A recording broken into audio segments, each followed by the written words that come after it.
Hello everyone. Today we come to the book of Mr. Brave in the series of Mr. Man again.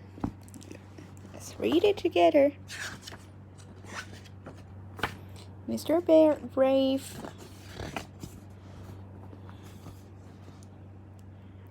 Oh wow. This is a story about Mr. Brave. Now Mr. Brave is not as strong as Mr. Strong, and he is not as tall as Mr. Tall, but as you will soon see, that does not stop him being brave. This story happened last Tuesday when little Miss Bossy rang Mr. Brave to invite him to tea. "And don't be late," she shouted down the phone.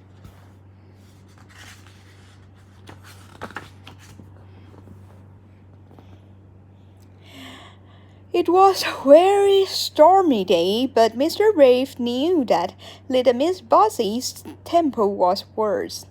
So he set off for little Miss Bossy's house, hurrying along as fast as he could to be sure that he was not late for tea.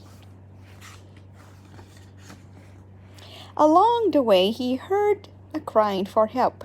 It was Mr. Messy. He had been blown into the river by the wind.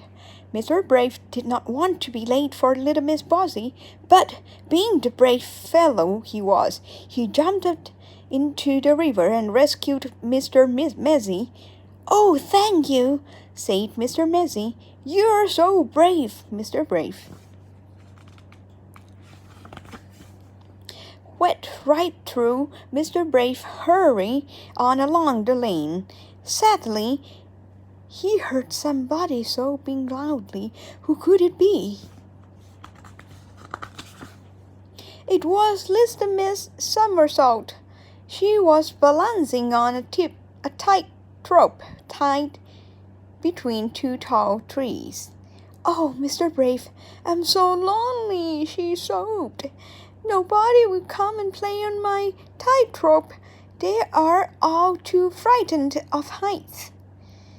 "You're so brave, Mr. Brave," she added. "Won't you come and join me?" Mr. Brave looked up at little Miss Somersault. He did not want to be late for little Miss Bossy, but being the brave fellow he was, he took pity on little Miss Somersault and climbed up on to the tightrope.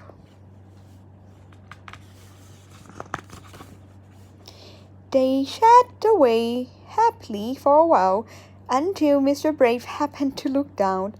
"Little Miss Somersault, look!" he cried out in panic. The rope is going to snap. We're going to fall, and it's such a long way down. Oh, calamity! Oh, help!" "Be brave, Mr. Brave," said little Miss Somersault. And without more ado, she carried him safely back down to the ground. "Oh, thank you," said Mr. Brave, with a sigh of relief. Little Miss Somersault said goodbye and left Mr. Brave on his own, shaking like a leaf. "I don't deserve to be called Mr. Brave," he said to himself. "I was scared stiff. Thank goodness nobody knows my secret.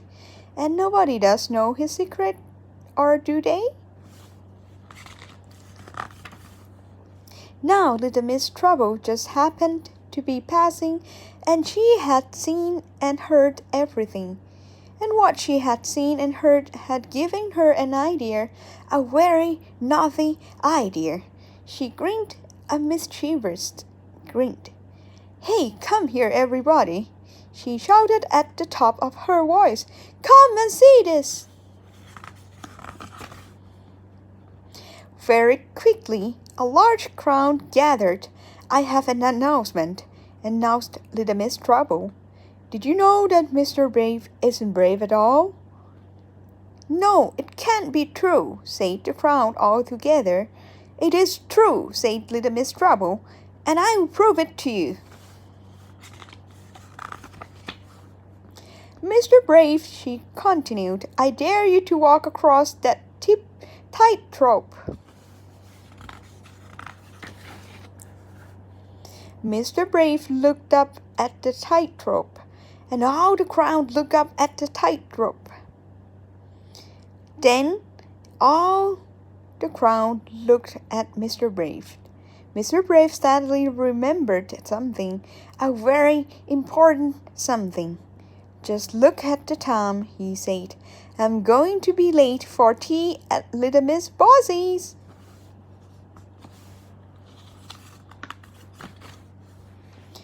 Must dash, he cried, and he ran off as quickly as possible.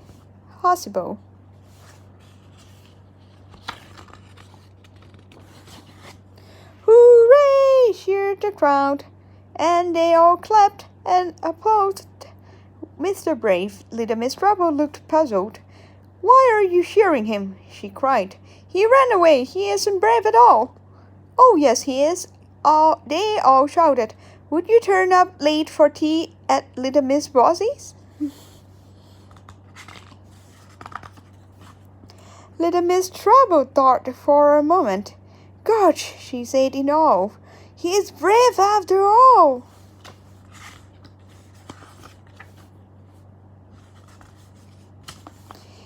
The end. And we finished the series of Mr. Man, or the book of Mr. Brave. Bye-bye.